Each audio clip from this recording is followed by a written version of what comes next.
kung Bex daw ba ako or bading daw po ba ako.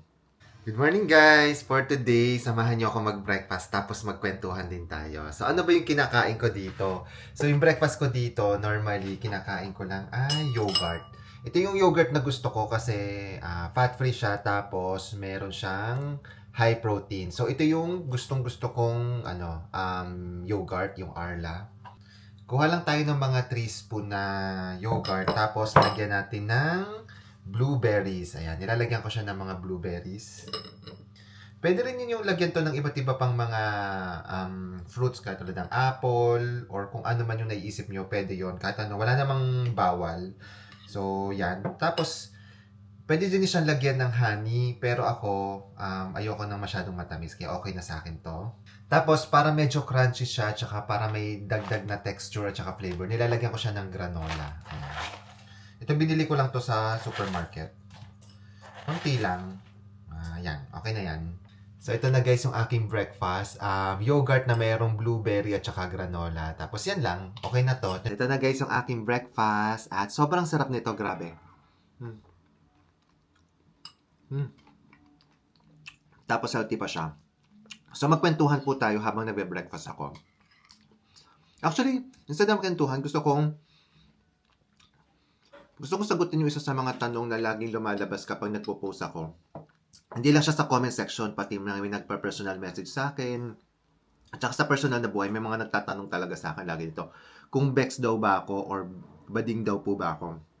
At sagutin ko na siya. Ang simpleng sagot ay yes. Gay po ako, Bex po ako, bading po ako, at member po ako ng LGBT.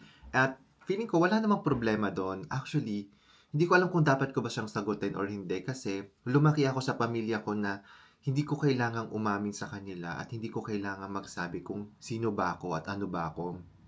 Kasi bata pa lang ako, alam ko na tanggap na kagad nila ako at ayun, naramdaman ko sa pamilya ko na very supportive sila sa akin. Kaya wala akong grand reveal, wala akong dramatic reveal na nangyari sa akin, lalo na nung bata ako. And to be honest, hindi ko naman po kinakahiya kung sino ako. Bakit may nagsasabi kasi sa akin na bakit hindi ka pa magladlat, hindi ka magpakatotoo.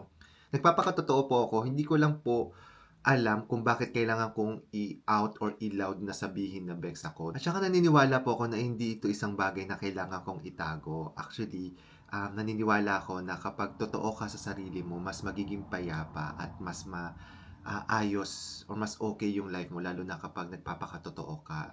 Alam nyo guys, kwento ko lang, nung elementary ako, marami akong insecurities kasi nga inisip ko, bakit ako Bex, bakit ako ganito? Tapos yung mga kaklase ko, puro mga lalaki sila. At saka, lagi nila akong binubuli, tsaka inaasar nila ako, sinasabi nila ako ng Bex in a negative way. At doon, medyo nasasaktan talaga ako na parang may mali ba sa akin. Ganun yung nararamdaman ko nung elementary ako. Kaya yon medyo tinatago ko yung pagkatao ko nung elementary ako. Pero nung high school ako, doon ko biglang na-realize na bakit si Kuya Ryan, Bex siya, pero nagtatrive siya, nag-excel siya sa kung anong ginagawa niya. Tapos yung isa kong kaibigan, si Art, na parang kahit Bex siya, proud na proud siya, at saka marami siyang achievement sa buhay.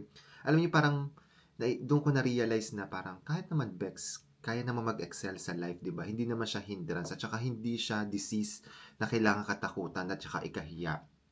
So yun, simula nung high school ako, naging proud ako kung sino ako, at kung ano ako, at walang masama doon. Pero naintindihan ko na may mga tao din na takot mag-out na nahihirapan and kailangan po natin silang intindihin. Wag po natin silang pilitin at wag po natin silang i-out sa public, lalo na kung hindi sila ready. Bigyan po natin sila ng time. Gusto ko rin po magpasalamat sa lahat ng mga followers, mga fans, at saka yung mga taga-suporta na hindi po ako iniiwan or yung Habibi fam kahit po alam nila na member kami ng LGBT at saka patuloy na nagmamahal sa amin. Sana after nitong vlog ko, ng pag-out ko talaga na to, sana hindi mabawasan at sana dumami pa. Pero kung meron pong ma-offend or parang hindi nagsusuporta, okay lang naman po. Mas gusto ko pong maging yung mga nagpa-follow po sa akin or nagsusupport sa akin ay mga taong mahal ako kung sino ako at ano ako. And sa mga nagstay po, maraming salamat po sa mga magpa-follow pa. Thank you so much po. So, ayun po, sa mga curious at saka sa mga laging nagtatanong, sana nasagot ko po yung tanong ninyo. So, ito na po yun.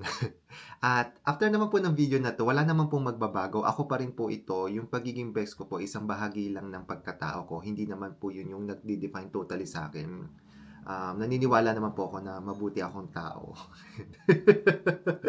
At ayun, again po, maraming salamat po kasi pakiramdam ko po, nagstay kayo sa akin or sumusuporta po kayo sa akin, hindi dahil sa kung ano yung label ko, kundi dahil sa kung sino ako, at dahil po doon, sobrang thank you po at sobrang mahal na mahal ko po kayo. Maraming salamat po sa suporta ninyo sa akin at sa buong Habibi fam. So, ayun, kain ulit ako, hindi na ako nakakain tuloy ng breakfast ko.